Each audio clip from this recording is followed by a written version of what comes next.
Samantala, nanawagan ang mga nagkilos protesta na panagutin ang mga sangkot sa korupsyon at umano'y pagbaluktot sa mga batas. Ang surprise inspection o rally na yan ng Iglesia ni Cristo nagdulot ng katakot-takot na bagal ng trapiko.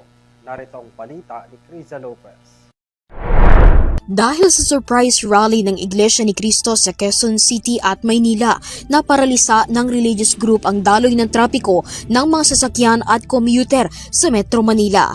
Isinarado ng Metropolitan Manila Development Authority o MMDA ang pangunahing lansangan sa EDSA matapos magtipon-tipon ang mahigit sa 12,000 miyembro ng INC sa EDSA People Power Monument.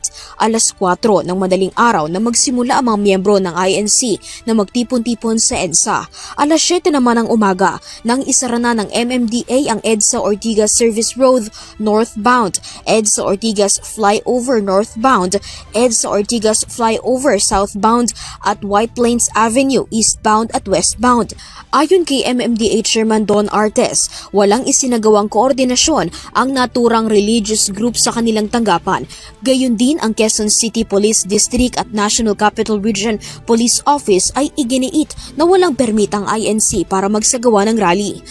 Batay pa sa report ng MMDA, inihambalang pa raw ng mga relihista sa EDSA busway ang mga service bus na agad din namang narespondihan ng mga otoridad.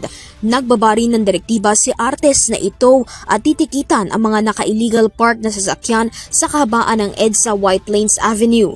Sa kabila ng pagsasagawa ng rally ng walang kaukulang permit, inutusan ng Department of Interior and Local Government o DILG ang PNP na magpatupad ng maximum tolerance at maging ang angkop na security at traffic management measures para matiyak na magiging payapa ang pagkilos. Ngunit ayon sa Armed Forces of the Philippines o AFP, bagamat nirerespetuan nila ang karapatan ng mga Pilipino na mag-organisa at ipahayag ang kanilang saloobin, nais din nilang bigyang diin na lahat ng pampublikong pagtitipon ay dapat isagawa ng naaayon sa mga umiiral na batas, local regulations at may kaukulang permit. Nanawagan din ang AFP sa organizers ng kilos protesta na tiyaking hindi sila makakaabala sa normal na operasyon, lalo na sa transportasyon, mga manggagawa, mga estudyante at iba pang mananakay.